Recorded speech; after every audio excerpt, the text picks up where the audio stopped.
ಶ್ರೀಗುರುಭ್ಯೋ ನಮಃ ಹರಿ ಓಂ.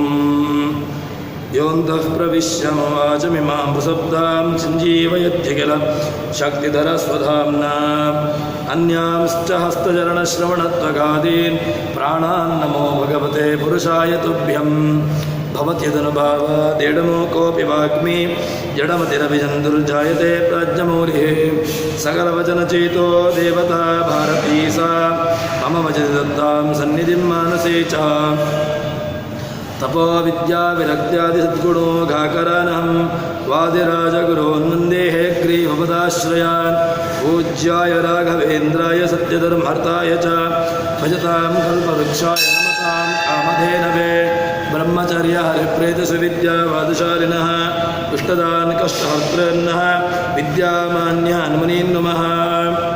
ಶ್ರೀವೇದಾಂತಮಹಾಚಲಂ ಹಿ ಪರಿತಃ ಸಂಯೋಜ್ಯ ಸೂತ್ರಾಹಿಪಂ ಸದ್ವಾತಾಗಮಪೋಷಿತಾತ್ಮಹೃದಯಂ ತತ್ಪೂರ್ವಪಕ್ಷಾಸುರೈಃ ಸಿದ್ಧಾಂತೋऽಸುರೈಶ್ವರೈಶ್ಚ ಮದಿತೋ ಯಕೃಷ್ಣದುಗ್ಧಾಮೃತಿಃ. ಸ್वीयानाम् अमृतं प्रयच्छति मां आयाद्गुणोद्यन्मणिः. ಶ್ರೀಗುರುಭ್ಯೋ ನಮಃ. ಭಗವಂತನನ್ನು ಕೊಲ್ಲಬೇಕು ಅಂತ ಹೇಳಿಕೊಂಡು ಪೂತನೆ ವೇಷಾಂತರವನ್ನು ಮಾಡಿಕೊಂಡು ಬಂದಿದ್ದಾಳೆ.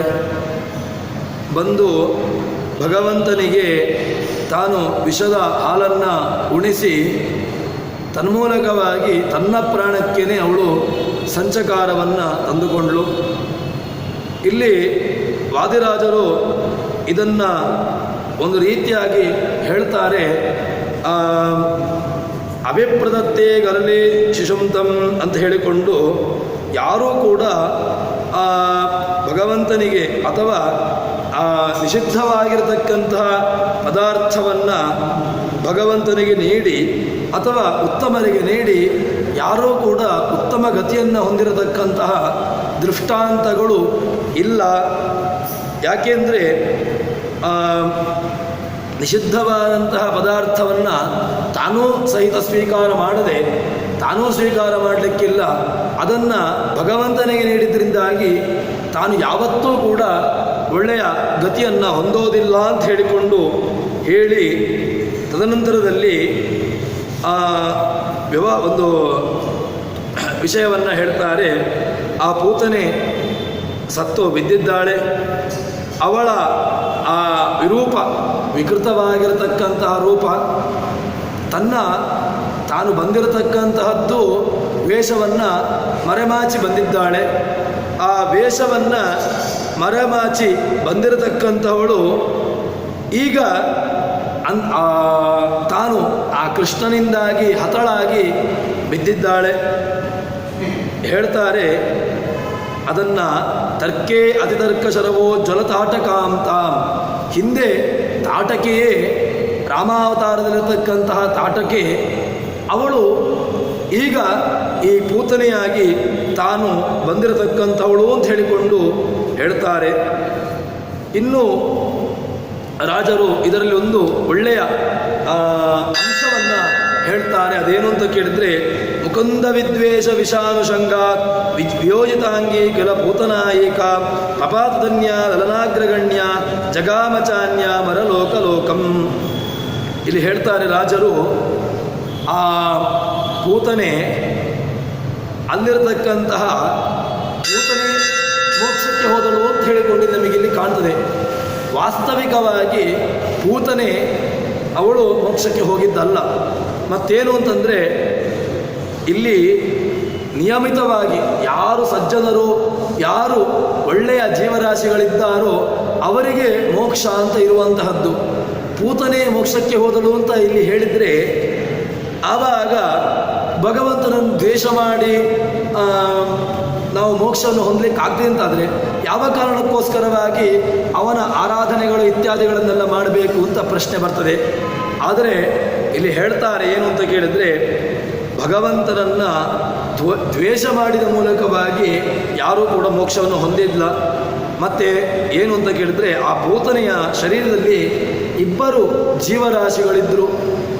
ಆ ಇಬ್ಬರು ಜೀವರಾಶಿಗಳು ಒಂದು ಆ ಒಳ್ಳೆಯ ಜೀವರಾಶಿ ಅದು ಊರ್ಧ್ವಲೋಕವನ್ನು ಹೊಂದಿತು.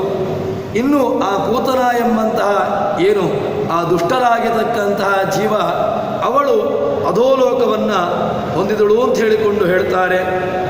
ಅಮೃತವನ್ನು ಕುಡಿದಿರತಕ್ಕಂತಹ ಭಗವಂತನಿಗೆ ಅಮೃತವನ್ನು ನೀಡಿ ತಾನು ಅಮೃತತ್ವವನ್ನು ಪಡೆದಳು. ಅಂದರೆ ಊರ್ಧ್ವಲೋಕವಾಗಿರತಕ್ಕಂತಹ ದೇವತಾ ಪದವಿಯನ್ನು ಅವಳು ಆ ಊರ್ವಶಿ ಪಡೆದಳು. ತದನಂತರದಲ್ಲಿ ತಾನು ಆ ಕೆಟ್ಟದ್ದಾಗಿರತಕ್ಕಂತಹ ವಿಷವನ್ನು ಉಣಿಸಿ ತನ್ಮೂಲಕವಾಗಿ ತನ್ನ ಅವನತಿಯನ್ನು ಹೊಂದಿರತಕ್ಕಂಥವಳು ಈ ಪೂತನೆ. ಅವಳು ಆ ಕೆಟ್ಟ ಲೋಕಕ್ಕೆ ಹೋದಳು ಅಂತ ಹೇಳಿಕೊಂಡು ಈ ರೀತಿಯಾಗಿ ಆ ಒಳಗಿನ ಅಂತರಾರ್ಥವನ್ನು ತಿಳ್ಕೊಳ್ಳಬೇಕು ಹೊರತು ದುಷ್ಟರಾಗಿಯೂ ಕೂಡ ನಾವು ಒಳ್ಳೆಯ ಗತಿಯನ್ನು ಹೊಂದಲಿಕ್ಕೆ ಸಾಧ್ಯ ಅಂತ ಹೇಳಿದರೆ ಅದು ಆ ಸತ್ಯಕ್ಕೆ ದೂರವಾಗಿರತಕ್ಕಂತಹ ಮಾತು. ಇದನ್ನು ನಾವು ಆ ಅಂತರಾರ್ಥವನ್ನು ತಿಳ್ಕೊಳ್ಳಬೇಕು ಅಂತ ರಾಜರು ಹೇಳ್ತಾ ಇದ್ದಾರೆ. ತದನಂತರದಲ್ಲಿ ಇನ್ನೂ ಅದನ್ನು ಸ್ವಲ್ಪ ಯುಕ್ತಿಗಳ ಮೂಲಕವಾಗಿ ರಾಜರು ಅದನ್ನು ಬಿಡಿಸ್ತಾರೆ. ಇದಿ ಪ್ರಭೋ ವಿದ್ವಿಷತೋಪಿ ಶೌರಿ ಪ್ರಸಾದಕೃತ ತರಿ ಕುತಸ್ಸುರಾರೀನ್ ವಿಜಿತ್ಯ ಭಕ್ತಾಯ ತದೀಯ ಭಾಗ್ಯಂ ಪ್ರಯಚ್ಛತಿ ಸ್ವೈರ ಮಿಹಾವತೀರ್ಯ. ನಾವು ದುಷ್ಟತನವನ್ನು ಮಾಡಿಯೂ ಕೂಡ ಭಗವಂತನನ್ನು ಹೊಂದಬಹುದು ಅಂತ ಹೇಳಿದ್ರೆ ಯಾವ ಕಾರಣಕ್ಕೋಸ್ಕರ ಮೋಕ್ಷ ಇತ್ಯಾದಿಗಳನ್ನೆಲ್ಲ ಬಯಸಬೇಕು? ಭಗವಂತನಿಗೆ ಸದಾಕಾಲದಲ್ಲೂ ಕೂಡ ಭಗವಂತನಿಗೂ ದ್ವೇಷವನ್ನು ಮಾಡಿ ತನ್ಮೂಲಕವಾಗಿ ಇನ್ನಿತರ ಸಜ್ಜನರ ದ್ವೇಷವನ್ನು ಮಾಡಿ ಹೀಗೆ ನಾವು ಒಳ್ಳೆಯ ಉತ್ತಮ ಗತಿಯನ್ನು ಹೊಂದಬಹುದಲ್ವಾ ಅಂತ ಹೇಳಿದರೆ ಅದು ಸಾಧ್ಯವಿಲ್ಲ ಅಂತ ಅದನ್ನು ಯುಕ್ತಿಗಳ ಮೂಲಕವಾಗಿ ತಿಳಿಸ್ತಾ ಇದ್ದಾರೆ. ದುಷ್ಟರಿಗೆ ಯಾವ ಕಾಲಕ್ಕೂ ಕೂಡ ಮೋಕ್ಷವನ್ನು ಹೇಳಲಿಕ್ಕೆ ಬರೋದಿಲ್ಲ. ಮೋಕ್ಷ ಆಗಬೇಕು ಅಂತ ಹೇಳಿದರೆ ಭಗವಂತನ ಪ್ರಸಾದ ಅತೀ ಅವಶ್ಯಕ. ನಮಗೆ ಮೋಕ್ಷವನ್ನು ಬಯಸಬೇಕು ಅಂತ ಹೇಳಿದರೆ ಭಗವಂತನ ಪ್ರಸಾದ. ಭಗವಂತ ನಮ್ಮ ವಿಷಯದಲ್ಲಿ ಇವನಿಗೆ ಮೋಕ್ಷವನ್ನು ನೀಡುತ್ತೇನೆ ಎಂಬುದಾಗಿ ಭಗವಂತನಿಗೆ ಆ ಆಸೆ ಬರಬೇಕು. ಇವನನ್ನು ನಾನು ಮೋಕ್ಷಗೊಳಿಸ್ತೇನೆ ಅಂತ ಯೋಚನೆ ಬಂದರೆ ಮಾತ್ರ ನಾವು ಮೋಕ್ಷಕ್ಕೆ ಹೋಗ್ಲಿಕ್ಕೆ ಸಾಧ್ಯ. ಇನ್ನೇನು ಅಂತ ಕೇಳಿದರೆ, ಒಂದು ವೇಳೆ ನೀವೀಗ ದೈತ್ಯರಿಗೂ ಕೂಡ ಮೋಕ್ಷವನ್ನು ಭಗವಂತ ನೀಡ್ತಾನೆ ಅಂತಾದರೆ, ಅವನ ಮೇಲೂ ಪ್ರಸನ್ನ ಆಗ್ತಾನೆ ಅಂತಾದರೆ, ಈ ರೀತಿಯಾಗಿರ್ತಕ್ಕಂಥ ಸಜ್ಜನಿಕೆಯನ್ನು ಯಾವ ಕಾರಣಕ್ಕಾಗಿ ನಾವು ಕಾಣಬೇಕು ಅಂತ ಹೇಳಿದರೆ, ಅದಕ್ಕೆ ಭಗವಂತ ಅವತಾರ ಮಾಡಿ ತನ್ಮೂಲಕವಾಗಿ ಯಾರನ್ನೋ ದುಷ್ಟರನ್ನು ಶಿಕ್ಷಿಸೋದು, ಸಜ್ಜನನ್ನು ರಕ್ಷಣೆ ಮಾಡೋದು, ಇದೆಲ್ಲ ಒಂದು ರೀತಿಯಾಗಿರ್ತಕ್ಕಂತಹ ನಾಟಕ ಅನ್ನಿಸೋದಲ್ವಾ ಅಂತ ಹೇಳಿದರೆ, ನೀವು ಆ ರೀತಿಯಾಗಿ ಯಾವ ಕಾಲಕ್ಕೂ ಕೂಡ ಚಿಂತನೆಯನ್ನು ಮಾಡಬೇಡಿ. ಯಾಕೆ ಅಂತ ಕೇಳಿದರೆ ಹೇಳ್ತಾರೆ, ಈಗ ರಾವಣನನ್ನು ರಾಮರೂಪದಲ್ಲಿ ಭಗವಂತ ಸಂಹಾರ ಮಾಡಿದ. ಕೌರವಾದಿಗಳನ್ನು ಕೃಷ್ಣಾವತಾರದಲ್ಲಿ ಬಂದು ತದನಂತರ ಅಲ್ಲಿರತಕ್ಕಂತಹ ಅವರ ಸಂಪತ್ತನ್ನು ಎಲ್ಲವನ್ನೂ ಕೂಡ ಪಾಂಡವರಿಗೆ ನೀಡುತ್ತಾನೆ. ಇನ್ನು ಎಲ್ಲ ಹೀಗೆ ಆ ದೈತ್ಯರಲ್ಲಿರ್ತಕ್ಕಂತಹ ಸಂಪತ್ತನ್ನೆಲ್ಲವನ್ನೂ ಕೂಡ ಭಗವಂತ ಅದನ್ನು ಸಜ್ಜನರಿಗೆ ನೀಡ್ತಾನೆ. ಹೊರತು ಭಗವಂತ ಯಾವ ಕಾಲಕ್ಕೂ ಕೂಡ ಸಜ್ಜನರನ್ನು ಬಿಟ್ಟು ದುರ್ಜನರಿಗೇನೆ ತಾನು ಪ್ರಸನ್ನನಾಗಿ ಅವರಿಗೇನೆ ಮೋಕ್ಷವನ್ನು ನೀಡುವಂತಹ ದೃಷ್ಟಾಂತ ಯಾವ ಶಾಸ್ತ್ರದಲ್ಲೂ ನಮಗೆ ನೋಡಲಿಕ್ಕೆ ಸಿಗೋದಿಲ್ಲ. ಮತ್ತೇನು ಅಂತಂದರೆ, ಆ ಅಸುರರ ಅದೇ ರೀತಿಯಾಗಿ ಯಾರು ದುಷ್ಟರು ಅಂತಿದ್ದಾರೆ ಅವರೆಲ್ಲರನ್ನೂ ಕೂಡ ಭಗವಂತ ಸಂಹಾರ ಮಾಡ್ತಾನೆ. ಒಂದು ಕಾಲಕ್ಕೆ ನಮಗೆ ಮೇಲ್ನೋಟಕ್ಕೆ ಅವರ ಮೇಲೆ ತೃಪ್ತಿಯನ್ನು ಅಥವಾ ಅವರಿಗೆ ತಾನು ಮೋಕ್ಷವನ್ನು ನೀಡಿದ ಹಾಗೆ ಅಥವಾ ಅವರಿಗೆ ಹೇರಳವಾಗಿರತಕ್ಕಂಥ ಸಂಪತ್ತನ್ನು ನೀಡಿದ ಹಾಗೆ ಇದನ್ನು ನಮಗೆ ಕಾಣಬಹುದು.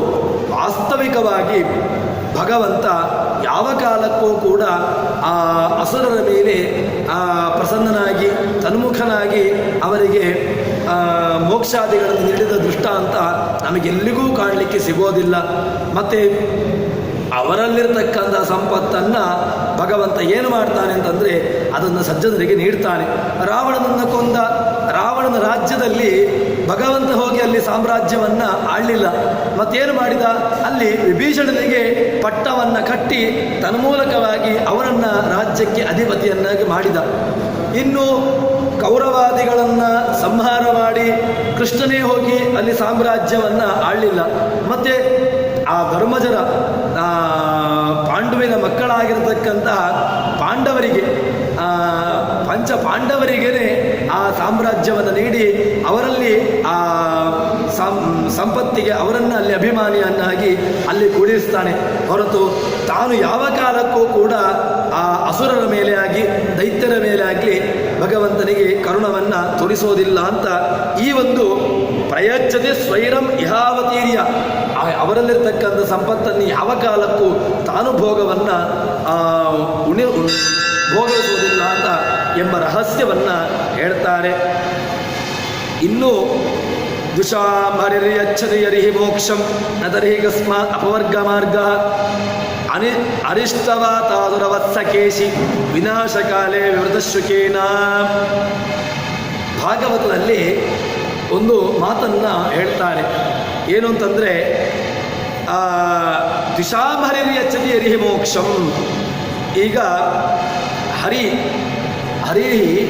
ಭಗವಂತ ಏನು ಮಾಡ್ತಾನೆ ಅಂತ ಹೇಳಿದ್ರೆ ಅರಿಷ್ಟಾದಿಗಳಿಗೆ, ಕೇಶಿ ಮೊದಲಾದಂತಹ ಅಸುರರಿಗೆ ಎಲ್ಲರಿಗೂ ಕೂಡ ಮೋಕ್ಷವನ್ನು ಹೇಳಿದ್ದಾರಲ್ಲ.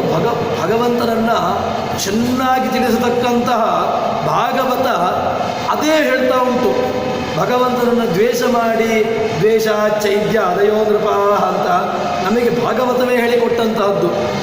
ದ್ವೇಷವನ್ನು ಮಾಡಿ ಚೈತ್ಯಾದಿಗಳು ಶಿಶುಪಾಲರು ಮೋಕ್ಷಕ್ಕೆ ಹೋದರು ಅಂತ ಭಾಗವತದಲ್ಲಿ ಹೇಳ್ತಾ ಉಂಟು. ಭಾಗವತ ಅಂತ ಹೇಳಿದರೆ ಭಗವಂತನನ್ನು ತಿಳಿಸತಕ್ಕಂತಹದ್ದು. ಅಲ್ಲಿಯೇ ಹೇಳಿದ್ದಾರಲ್ವ, ಭಗವಂತನನ್ನು ದ್ವೇಷ ಮಾಡಿ ಮೋಕ್ಷಕ್ಕೆ ಹೋಗ್ಲಿಕ್ಕಾಗದೆ ಅಂತ. ಇದೆಲ್ಲ ಯಾಕೆ ಬೇಕು? ಭಗವಂತನನ್ನು ದ್ವೇಷ ಮಾಡಿಯೇ ನಾವು ಮೋಕ್ಷವನ್ನು ಹೊಂದ್ಬೋದಲ್ವ ಅಂತೇಳಿ ದ್ವೇಷವನ್ನು ಮಾಡಿ ನಾವು ಭಗವಂತನನ್ನು ಹೊಂದಬಹುದಲ್ವ ಅಂತ ಹೇಳಿದರೆ ಆ ರೀತಿಯಾಗಿ ನೀವು ಚಿಂತನೆ ಮಾಡಬೇಡಿ.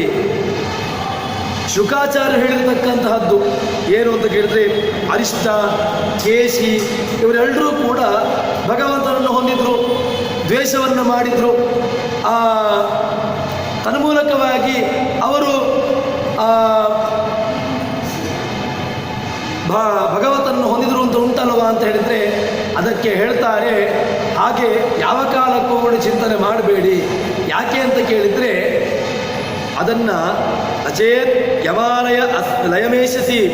ಒಂದು ವೇಳೆ ದುಷ್ಟರಿಗೂ ಕೂಡ ಭಗವಂತ ಮೋಕ್ಷವನ್ನು ಕೊಡ್ತಾನೆ ಅಂತಾದರೆ ಅರಿಷ್ಟಾದಿಗಳನ್ನು ಭಗವಂತ ಸಂಹಾರ ಮಾಡ್ತಾನೆ. ಅರಿಷ್ಟಾದಿಗಳನ್ನು ಸಂಹಾರ ಮಾಡಿ ಅವನು ಅರಿಷ್ಟಾದಿಗಳಿಗೆ ಮೋಕ್ಷವನ್ನು ನೀಡಿದ ಅಂತ ಹೇಳ್ಬೋಯಿತ್ತಲ್ಲ ಭಾಗವತ ಹಾಗೆ ಹೇಳಲಿಲ್ಲ. ದ್ವೇಷ ಚೈದ್ಯಾದಿಯೋ ನೃಪ ಅಂತ ನೀವು ಹೇಳಿದಾಗ ದ್ವೇಷವನ್ನು ಮಾಡಿ ಚೈದ್ಯಾದಿಗಳು ಶಿಶುಪಾಲದಂಥ ಭಕ್ತರು ಮೋಕ್ಷಕ್ಕೆ ಹೋದರು ಅಂತ ಹೇಳಿದರೆ ಅದು ನೀವು ಮೇಲ್ನೋಟದ ಅರ್ಥವನ್ನು ಮಾಡಿದ್ದು. ಮೇಲ್ನೋಟಕ್ಕೆ ನೀವು ಯಾವ ಅರ್ಥವನ್ನು ನೋಡಿದಾಗ ಭಗವಂತನನ್ನು ಹೊಂದಿದ್ರು ಅಂತ ಹೇಳಿದರೆ ಹಾಗಾಗೋದಿಲ್ಲ. ಯಾಕೆ ಅಂತ ಕೇಳಿದರೆ ಅರಿಷ್ಟಾದಿಗಳನ್ನು ಅಲ್ಲಿ ನಮಗೆ ಹೇಳ್ಬೋದಿತ್ತು. ಅರಿಷ್ಟಾದಿಗಳನ್ನು ಕೊಂದು ಕೃಷ್ಣ ಅವರಿಗೆ ಮೋಕ್ಷವನ್ನು ನೀಡಿದ, ಅರಿಷ್ಟಾದಿಗಳನ್ನು ಕೊಂದು ಮೋಕ್ಷವನ್ನು ನೀಡಿಲ್ಲ ಅಂತ ನಮಗೆ ಭಾಗವತ ಹೇಳಿಲ್ಲ. ಮತ್ತೇನು ಅಂತ ಕೇಳಿದರೆ ಇಲ್ಲಿ ಈ ಪೂತನ, ಕಂಸ, ಶಿಶುಪಾಲ ಇತ್ಯಾದಿಗಳಿಗೆ ಮೋಕ್ಷ ಆಯಿತು. ಕೆಲವರಿಗೆ ಮಾತ್ರ ಹೇಳಿದ್ದಾರೆ, ಅರಿಷ್ಟಾದಿಗಳಿಗೆ ಹೇಳಿಲ್ಲ. ಅರಿಷ್ಟಾದಿಗಳಲ್ಲಿ ಆಗುವಾಗ ಅವರಲ್ಲಿ ಜೀವದ್ವಯಾವೇಶ ಇಲ್ಲವೇ ಇಲ್ಲ. ಒಬ್ಬರೇ ಜೀವರಾಶಿಗಳಿದ್ದದ್ದು. ನೇರವಾಗಿ ಅವರನ್ನು ಅವರನ್ನು ನೇರವಾಗಿ ಅಸುರಲೋಕೆ ಕಳಿಸ್ತಾನೆ, ಅವರನ್ನು ಅಂಧತಮಸ್ಸಿ ಕಳಿಸ್ತಾನೆ.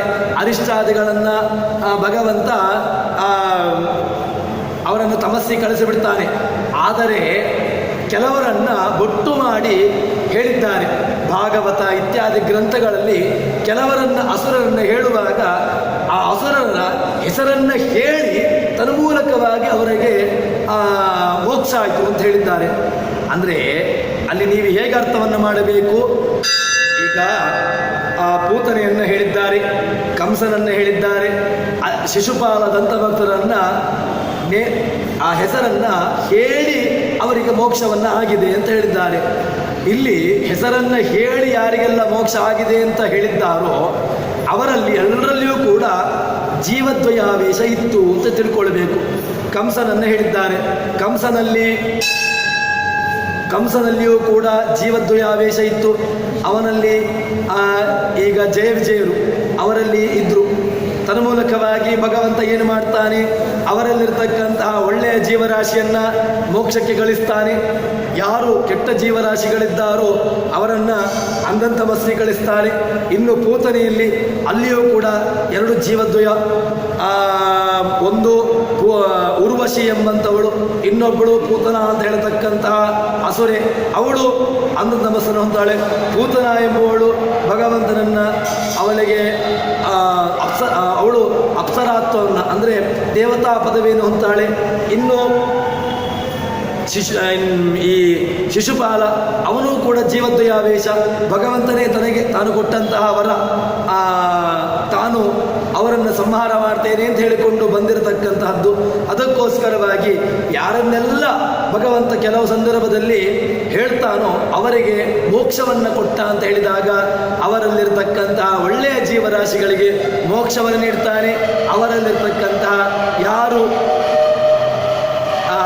ದುಷ್ಟರಾಗಿರ್ತಕ್ಕಂತಹ ಜೀವರಾಶಿಗಳಿದ್ದಾರೋ ಅವರನ್ನು ಭಗವಂತ ಅಂಧಂತಮಸ್ಸಿಗೆ ಗಳಿಸಿದ ಅಂತ ಹೇಳಿಕೊಂಡು ನಾವು ಅರ್ಥವನ್ನು ಮಾಡಬೇಕು. ಹೊರತು ಮೇಲ್ನೋಟಕ್ಕೆ ಕಾಣತಕ್ಕಂತಹ ಅರ್ಥವನ್ನೇ ಅದಕ್ಕೆ ಪ್ರಾಮಾಣಿಕವಾಗಿರತಕ್ಕಂತಹ ಅರ್ಥ ಅಂತ ಯಾವ ಕಾಲಕ್ಕೂ ಚಿಂತನೆಯನ್ನು ಮಾಡಬಾರದು ಎಂಬುದನ್ನು ರಾಜರು ಇಲ್ಲಿ ಹೇಳ್ತಾ ಇದ್ದಾರೆ. ಇನ್ನು ಇಲ್ಲ ನಾನು ಹಾಗೆ ತಿಳ್ಕೊಳ್ತೇನೆ ಅಂತ ಹೇಳಿದರೆ ಏನಾಗ್ತದೆ, ಅದಕ್ಕೆ ರಾಜರು ಎಚ್ಚರಿಕೆಯನ್ನು ನೀಡ್ತಾರೆ. ಏನು ಅಂತ ಕೇಳಿದರೆ, ಪತಂತ್ಯದೋ ನಾದೃತೈ ಕೃಷ್ಣಪಾದ ನಚೇತ್ಯಮಾಲಯಸ್ಯ ಮೇಷತಿತ್ವಂ ಸನೈರತಂ ಧಾಮ ಜಗಾಮ ದೈತ್ಯ ಇತೀರ್ಥ ದುರ್ಗತಿ ದೇವತೇಶಾಂ. ಮೋಕ್ಷದಲ್ಲಿ ಭಾಗವತದಲ್ಲಿ ಶುಕಾಚಾರ್ಯರು ಹೇಳಿರತಕ್ಕಂತಹದ್ದು ಭಾಗವತ. ಭಗವಂತನನ್ನು ಚೆನ್ನಾಗಿ ಪ್ರತಿಪಾದನೆ ಮಾಡತಕ್ಕಂತಹ ಪುರಾಣ. ಅದರಲ್ಲಿ ಭಾಗವತವು ಒಂದು ಉತ್ಕೃಷ್ಟತಮವಾಗಿರತಕ್ಕಂತಹದ್ದು. ಆ ಭಾಗವತ ಯಾವ ಕಾಲಕ್ಕೂ ಕೂಡ ಭಗವಂತನ ಉತ್ತಮತ್ವವನ್ನು ಬಿಟ್ಟು ಇತರ ದೈತ್ಯರಿಗೆ ಒಳ್ಳೆಯದಾಯಿತು ಅಂತ ಯಾವ ಕಾಲಕ್ಕೂ ಅದು ಹೇಳಲಿಕ್ಕೆ ಹೊರಟಿಲ್ಲ. ಅದನ್ನು ನೀವು ಅರ್ಥ ಮಾಡಿಕೊಳ್ಳುವಂತಹ ಬಗೆಯನ್ನು ಸ್ವಲ್ಪ ತಿಳ್ಕೊಳ್ಬೇಕು. ಅದನ್ನು ಭಾಗವತದಲ್ಲಿ ಹೇಳ್ತಾರೆ, ದೈತ್ಯರಿಗೆ ಯಾವ ಕಾಲಕ್ಕೂ ಕೂಡ ಮೋಕ್ಷವನ್ನು ಹೇಳಿಲ್ಲ. ಒಂದು ವೇಳೆ ನೀವು ನರಕಪ್ರಾಪ್ತಿಯನ್ನು ಆ ಅಸುರರಿಗೆ ಹೇಳಿದ್ದಾನೆ ದೈತ್ಯರು. ಶುಕಾಚಾರ್ಯ ಹೇಳಿರ್ತಾರೆ, ಕೃಷ್ಣನೇ ಅವರಿಗೆ ಬೇಕಾಗಿರತಕ್ಕಂತಹ ವ್ಯವಸ್ಥೆಯನ್ನು ಮಾಡಿರ್ತಾನೆ. ಇನ್ನೊಂದು ಏನು ಅಂತ ಕೇಳಿದರೆ, ಅಲ್ಲಿರತಕ್ಕಂತಹ ಒಂದು ಭಗವಂತ ತಾನು ಕಂಸ ಅವರಿಗೆ ಹೇಳಿಕೆಯನ್ನು ಕಳಿಸ್ತಾನೆ, ನೀವು ಬರಬೇಕು, ನನ್ನಲ್ಲಿ ಆಗತಕ್ಕಂತಹ ಮಲ್ಲಯುದ್ಧಕ್ಕೆ ನೀವು ಬರಬೇಕು ಅಂತ ಹೇಳಿಕೊಂಡು ಕೃಷ್ಣನಿಗೆ ಆಹ್ವಾನವನ್ನು ಕಳಿಸಿ ಅಲ್ಲಿಂದ ಭಗವಂತ ಬರ್ತಾನೆ ಬಲರಾಮನ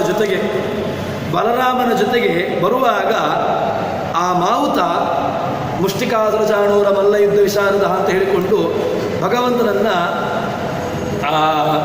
ಇಬ್ಬರು ದೈತ್ಯರು ಅಸುರರು ಅವರನ್ನು ತಡೀತಾರೆ. ಅದೇ ರೀತಿಯಾಗಿ ಒಂದು ಮದಭರಿತವಾಗಿರತಕ್ಕಂತಹ ಆನೆಯೂ ಕೂಡ ಭಗವಂತನ ದಾರಿಗೆ ಅಡ್ಡ ಬರ್ತದೆ. ಆ ಎಲ್ಲವನ್ನೂ ಕೂಡ ಭಗವಂತ ಏನು ಮಾಡ್ತಾನೆ ಅಂತ ಕೇಳಿದರೆ ಹೇಳ್ತಾನೆ, ಒಂದು ವೇಳೆ ನೀವು ನನ್ನ ದಾರಿಗೆ ನೀವು ಅಡ್ಡ ಬಂದ್ರಿ ಅಂತಾದರೆ ನಿಮ್ಮನ್ನು ನಾನು ಹೇಳ್ತಾರೆ ನಚೇತ್ ಯಮಾಲಯಂ ಏಷ್ಯಸಿ, ನೀವು ನೇರವಾಗಿ ಯಮನ ಕಡೆಗೆ ಹೋಗ್ತೀರಿ ಎಂಬುದಾಗಿ ಆ ಮಾವುತನಿಗೆ ಆ ಆನೆಗೆ ಹೇಳಿರ್ತಕ್ಕಂತಹದ್ದು ದೃಷ್ಟಾಂತಗಳು ಕಾಣ್ತವೆ. ಇಲ್ಲಿ ದೃಷ್ಟಾಂತ ಹೀಗೆ ಯಮಾಲಯಕ್ಕೆ ಕಳಿಸ್ತೇನೆ ಅಂತ ಹೇಳಿದಾಗ ಅವರನ್ನು ಎಲ್ಲಿ ಕಳಿಸ್ತಾನೆ ಎಂಬುದು ನೇರವಾಗಿ ಭಗವಂತನೇ ತಿಳಿಸಿದಾಗ ಆಯಿತು. ತಾನು ಇಲ್ಲದ್ರೆ ಹೇಳ್ಬೋಯ್ತು, ನಾನು ನಿಮ್ಮನ್ನು ನನ್ನ ವೈಕುಂಠ ಲೋಕಕ್ಕೆ ಕಳಿಸ್ತೇನೆ, ನಿಮ್ಮನ್ನು ಮೋಕ್ಷಕ್ಕೆ ಕಳಿಸ್ತೇನೆ ಅಂತ ಹೇಳಿಕೊಂಡು ಭಗವಂತ ಹೇಳ್ಬೋದಿತ್ತು. ಎಲ್ಲಿಯೂ ಕೂಡ ಆ ರೀತಿಯಾಗಿ ಹೇಳಿಲ್ಲ. ಮತ್ತೇನು ಅಂತ ಕೇಳಿದರೆ ನೇರವಾಗಿ ನಿಮಗೆ ಯಮನ ಪಟ್ಟಣಕ್ಕೆ ನಿಮಗೆ ಯಮಾಲಯಕ್ಕೆ ಕಳಿಸ್ತೇನೆ ಅಂತ ಹೇಳಿದಾಗ ಭಗವಂತ ಅವರನ್ನು ಎಲ್ಲಿಯೂ ಕೂಡ ಮೋಕ್ಷಕ್ಕೆ ಕಳಿಸಲಿಲ್ಲ. ಮತ್ತು ಅದರ ಬದಲಾಗಿ ಅವರು ಮಾಡಿರ್ತಕ್ಕಂತಹ ದುಷ್ಕರ್ಮಕ್ಕೆ ಅನುಸಾರವಾಗಿ ಭಗವಂತ ಅವರನ್ನು ಅವರವರ ಯೋಗ್ಯತಾನುಸಾರವಾಗಿ ತಮಸ್ಸಿಗೆ, ಅಂಧಂತಮಸ್ಸಿಗೆ, ನರಕಾದಿಗಳಿಗೆ ಭಗವಂತ ಕಳಿಸ್ತಾನೆ ಎಂಬುದನ್ನು ಅರ್ಥ ಆಗ್ತದೆ. ತನ್ಮೂಲಕವಾಗಿ ಇಡೀ ಜಗತ್ತಿಗೆ ಒಂದು ಪಾಠವನ್ನು ಹೇಳಿದಾಗಾಗ್ತದೆ. ಯಾವ ಕಾಲಕ್ಕೂ ಇತೀರತ ದುರ್ಗತಿರೇವ ತೇಷಾಂ. ಭಗವಂತನನ್ನು ವಿರೋಧ ಮಾಡಿ ಭಗವಂತನ ವಿರೋಧವನ್ನು ಕಟ್ಟಿಕೊಂಡು ಯಾವ ಕಾಲಕ್ಕೂ ಕೂಡ ನಮಗೆ ಮೋಕ್ಷ ಆಗುತ್ತದೆ ಎಂಬುದಾಗಿ ನಾವು ತಿಳ್ಕೊಳ್ಳಿಕ್ಕೆ ಸಾಧ್ಯವೇ ಇಲ್ಲ. ಮತ್ತು ಅದರ ಬದಲಾಗಿ ನಮಗೆ ದುರ್ಗತಿಯೇ ನಿಶ್ಚಿತವಾಗಿರತಕ್ಕಂತಹದ್ದು ಯಾವುದು ಅಂತ ಕೇಳಿದ್ರೆ ಅದು ದುರ್ಗತಿ, ನರಕಾದಿಗಳೇ ಎಂಬುದನ್ನು ನೇರವಾಗಿ ನಮಗೆ ತಿಳಿಸಿದಾಗಾಗ್ತದೆ. ಯಾರಿಗೆ ಜೀವದ್ವಯಾವೇಶ, ಯಾರಲ್ಲಿ ಅಸುರರಾವೇಶ, ಅವರನ್ನು ನೇರವಾಗಿ ಅಸುರ ಲೋಕಕ್ಕೆ ಅಥವಾ ಅಂಧಂಧವಸ್ಸೆಗೆ, ಇನ್ನು ಜೀವದ್ವಯ ಆವೇಶ ಇರುವಂಥ ಅಲ್ಲಿ ಆ ಒಳ್ಳೆಯ ಜೀವರಾಶಿಗಳನ್ನು ಭಗವಂತ ಉತ್ತಮ ಲೋಕಕ್ಕೆ ಕಳಿಸ್ತಾನೆ ಎಂಬುದನ್ನು ತಿಳ್ಕೊಳ್ಳಬೇಕು ಅಂತ ರಾಜರು ಹೇಳ್ತಾ ಇದ್ದಾರೆ. ಇನ್ನು ಇದನ್ನು ನಮಗೆ ಮತ್ತಷ್ಟು ಭ್ರಮೆಗಳು ಬರ್ತವೆ. ಏನು ಅಂತಂದರೆ ಭಗವಂತನನ್ನು ದ್ವೇಷ ಮಾಡುವ ಮೂಲಕವಾಗಿ ವಿದ್ವೇಷ ಮೂಲ ಸ್ಮರಣೇನ ತುಷ್ಟಿ ಇತ್ಯಪ್ಯವಧ್ಯಂ ನ ಜಹಾತಿ ಪಕ್ಷ ಹಿಂಸಾರ್ಥಮಾಲಿಂಗಯತಸ್ತರಕ್ಷೋ ಕಿಂಚೇಷ್ಟಯ ದುಷ್ಯತಿ ಕಾಮಧೇನು. ಭಗವಂತನನ್ನು ದ್ವೇಷ ಮಾಡಿ ದ್ವೇಷದ ಮೂಲಕವಾಗಿ ಭಗವಂತ ಮೋಕ್ಷ ಕೊಡ್ಬೋದಲ್ವ? ದ್ವೇಷ ಮಾಡಿಕೊಂಡೇ ನಾನು ಈಗ ನಿಂದಾಸುತ್ತೆ ಇದೆ ನಿಂದನೆಯನ್ನು ಮಾಡಿ ತನ್ಮೂಲಕವಾಗಿ ಭಗವಂತನನ್ನು ಹೊಂದಬಹುದಲ್ವಾ ಅಂತ ಹೇಳಿದರೆ ಅದು ಸಾಧ್ಯ ಇಲ್ಲ. ಯಾಕೆ ಅಂತ ಕೇಳಿದರೆ ರಾಜರು ಅದರ ರಹಸ್ಯವನ್ನು ಹೇಳ್ತಾರೆ. ನಮಗೆ ಭಗವಂತನನ್ನು ದ್ವೇಷ ಮಾಡಿ ಮೋಕ್ಷ ಆಗೋದು ಬೇಡ. ನಮಗೆ ಅದರಲ್ಲಿ ಅಪೇಕ್ಷೆ ಇಲ್ಲ. ಭಗವಂತನನ್ನು ದ್ವೇಷ ಮಾಡಿದ್ರಿಂದಾಗಿ ನಮಗೆ ಮೋಕ್ಷ ಆಗಬೇಕು ಇಲ್ಲ, ಬೇಡ. ಮತ್ತು ಭಗವಂತನ ದ್ವೇಷದ ಸ್ಮರಣೆ ಉಂಟಲ್ವ, ದ್ವೇಷದ ಮೂಲಕವಾಗಿ ಅವನ ಸ್ಮರಣೆ ಆಗ್ತದಲ್ವ. ಈಗ ಒಬ್ಬನನ್ನು ನಿತ್ಯ ಬೈತಾ ಇದ್ದರೆ ತನ್ಮೂಲಕವಾಗಿ ಅವನ ಸ್ಮರಣೆ ಆಗ್ತಾ ಇರ್ತಾರಲ್ವ. ಹೀಗೊಂದು ಅವನನ್ನು ನಾವು ಸ್ಮರಣೆ ಮಾಡಿದ್ರಿಂದಾಗಿ ತನ್ಮೂಲಕವಾಗಿ ಅವನು ನಮ್ಮ ವಿಷಯದಲ್ಲಿ ಅವನು ಸಂತೋಷವನ್ನು ಗೊಳ್ಬೋದಲ್ವ ಅಂತ ಹೇಳಿದರೆ ಅದೇ ನಿಯಮ ಭಗವಂತನಿಗೂ ನಾವು ಅಪ್ಲೈ ಮಾಡ್ತೇವೆ. ಒಬ್ಬರನ್ನು ದ್ವೇಷ ಮಾಡುವ ಮೂಲಕವಾಗಿ ಅವನ ಸ್ಮರಣೆ ಮಾಡುವುದು, ಅವನನ್ನು ಸದಾಕಾಲ ದ್ವೇಷ ಮಾಡುವುದು. ಆ ದ್ವೇಷದ ಮೂಲಕವಾಗಿ ಅವನು ಯಾವತ್ತೂ ನಮ್ಮ ಚಿಂತನೆಯಲ್ಲಿರ್ತಾನೆ. ಇದರಿಂದಾಗಿ ನಮಗೆ ಆ ಮೂಲಕವಾದರೂ ಕೂಡ ನಮಗೆ ಭಗವಂತನ ಸ್ಮರಣೆ ಆಯ್ತಲ್ವ, ಇದರಿಂದ ಮೋಕ್ಷ ಕೊಡ್ಬೋದಲ್ವಾ ಅಂತ ಹೇಳಿದರೆ ಅದು ಒಂದು ರೀತಿಯಾಗಿರೋ ಸ್ಮರಣೆ ಅಲ್ವಾ. ಭಗವಂತ ಸ್ಮರಣೆ ಮಾಡಿದ್ರಿಂದಾಗಿ ನಮಗೆ ಮೋಕ್ಷವನ್ನು ಕೊಡ್ತಾನೆ ಅಂತ ನೀವು ಹೇಳಿದ್ದು. ದ್ವೇಷದ ಸ್ಮರಣೆಯಲ್ಲೂ ಕೂಡ ಸ್ಮರಣೆ ಉಂಟು, ಅದರಿಂದಾಗಿ ಮೋಕ್ಷ ಆಗ್ಬೋದಲ್ವಾ ಅಂತ ಹೇಳಿದರೆ ಅದರಿಂದ ನಿಮಗೆ ಮೋಕ್ಷ ಆಗುವಂತೆ ಹೇಳಲಿಕ್ಕೆ ಬರೋದಿಲ್ಲ, ಆಗೋದಿಲ್ಲ. ಯಾಕೆ ಅಂತ ಕೇಳಿದರೆ ಈಗ ದ್ವೇಷವನ್ನು ಮಾಡಿದಾಗ ನಿಮಗೆ ಅವನಿರ್ತಕ್ಕಂಥ ದೋಷವನ್ನು ನೀವು ಚಿಂತನೆ ಮಾಡುವುದು. ಭಗವಂತ ಹಾಗಿದ್ದಾನೆ, ಭಗವಂತ ಹೀಗಿದ್ದಾನೆ, ಭಗವಂತ ನಮ್ಮಂತೆಯೇ ಇದ್ದಾನೆ, ಅವನಿಗೂ ಕೂಡ ಪ್ರಾಕೃತವಾಗಿರ್ತಕ್ಕ ಶರೀರ ಉಂಟು, ಅವನಿಗೂ ದುಃಖಾದಿಗಳುಂಟು, ಅವನು ನಮ್ಮಂತೆಯೇ ಏನೋ ದುಃಖಾದಿಗಳನ್ನು ಅನುಭವಿಸ್ತಾ ಇರ್ತಾನೆ, ಅವನಿಗೂ ಏನೋ ಸುಖಾದಿಗಳು, ಸುಖ ಬಂದ ಮೇಲೆ ದುಃಖ, ಹೀಗೆಲ್ಲ ಅವನಿಗೆ ಬರ್ತದೆ ಉಂಟು ಹೇಳಿಕೊಂಡು ಅವನಿಗೂ ನಮ್ಮಂತೆ ಜನ್ಮ ಉಂಟು. ಈ ರೀತಿಯಾಗಿ ಚಿಂತನೆ ಮಾಡಿದ್ರಿಂದಾಗಿ ಈ ಚಿಂತನೆಯಿಂದಾಗಿ ಮೋಕ್ಷ ಆಗಲಿಕ್ಕೆ ಸಾಧ್ಯ ಇಲ್ಲ. ಯಾಕೆಂದರೆ ಅಪ್ರಾಕೃತನಾಗಿರತಕ್ಕಂಥ ಭಗವಂತನಲ್ಲಿ ದೋಷವನ್ನು ಚಿಂತನೆ ಮಾಡಿ ನೀವು ಮುಕ್ತಿಯನ್ನು ಹೊಂದಲಿಕ್ಕೆ ಸಾಧ್ಯವೇ ಇಲ್ಲ. ದೋಷ ಚಿಂತನೆ ಮಾಡಿ ನಾವು ಮುಕ್ತಿಯನ್ನು ಹೊಂದೇವೆ ಅಂತ ಹೇಳಿದರೆ ಅದು ದೂರದ ಮಾತು, ಅದು ಆಗೋದಿಲ್ಲ. ಮತ್ತು ನಿರಂತರ ದ್ವೇಷದ ಬೇಕು ಅಂತಾದರೂ ಕೂಡ ನಿಮಗೆ ನಿರಂತರ ಸ್ಮರಣೆ ಬೇಕು ಅಂತ ಹೇಳ್ತಾ ಇದ್ದೀರಿ. ಸ್ಮರಣೆ ಮಾಡೋದ್ರ ಮೂಲಕವಾಗಿ ದೋಷದ ಚಿಂತನೆಯಿಂದಾಗಿ ಅದು ಆಗೋದಿಲ್ಲ. ಯಾಕೆ ಅಂತ ಕೇಳಿದರೆ ಒಂದು ಒಳ್ಳೆಯ ದೃಷ್ಟಾಂತವನ್ನು ಆಚಾರ್ಯರು ಹೇಳ್ತಾ ಇದ್ದಾರೆ, ರಾಜರು ಹೇಳ್ತಾರೆ. ಹೇಗೆ ಅಂತ ಕೇಳಿದರೆ ಹಿಂಸಾರ್ಥ ಮಾಲಿಂಗಯ ತತ್ತರಕ್ಷೋ ಕಿಂಚೇಷ್ಟಯ ದುಷ್ಯತಿ ಕಾಮಧೇನು. ಒಂದು ಒಳ್ಳೆಯ ಕಾಮಧೇನು ದನ, ಆ ಹಸು ಅದು ಏನು ಅಂತ ಕೇಳಿದರೆ ಅದು ಹಸುವನ್ನು ತಿನ್ನಬೇಕು ಅಂತ ಅದರ ಅಪೇಕ್ಷೆ. ಆ ಅಪೇಕ್ಷೆಯಿಂದಾಗಿ ಅದು ಏನು ಮಾಡಿದೆ ಅಂತ ಕೇಳಿದರೆ ಒಂದು ಎತ್ತರದ ವ್ಯವಸ್ಥೆಯನ್ನು ಏರಿಕೊಂಡು ತನ್ಮೂಲಕವಾಗಿ ಅಥವಾ ಹೀಗೆ ಯೋಚನೆ ಮಾಡುವ ಒಂದು ಒಳ್ಳೆಯ ದನ ಕಾಮಧೇನು ಇದೆ. ಆ ಕಾಮಧೇನುವಿನ ಮೇಲೆ ಆ ವ್ಯಾಘ್ರ ಇದೆ. ಆ ವ್ಯಾಘ್ರ ದೂರದಲ್ಲಿ ನೋಡುವವನಿಗೇನು ಕಾಣ್ತಾ ಉಂಟು, ಅದು ಆ ಹುಲಿ ದನವನ್ನು ಆಲಿಂಗಿಸಿದ ಹಾಗೆ ಕಾಣ್ತಾ ಉಂಟು. ಅದು ವಾಸ್ತವಿಕವಾಗಿ ಆಲಿಂಗಿಸಿದ್ದಲ್ಲ. ಮತ್ತೇನು, ಆ ಹುಲಿ ತನ್ನ ಆಹಾರವನ್ನು ಹಿಡ್ಕೊಂಡಿದ್ದು.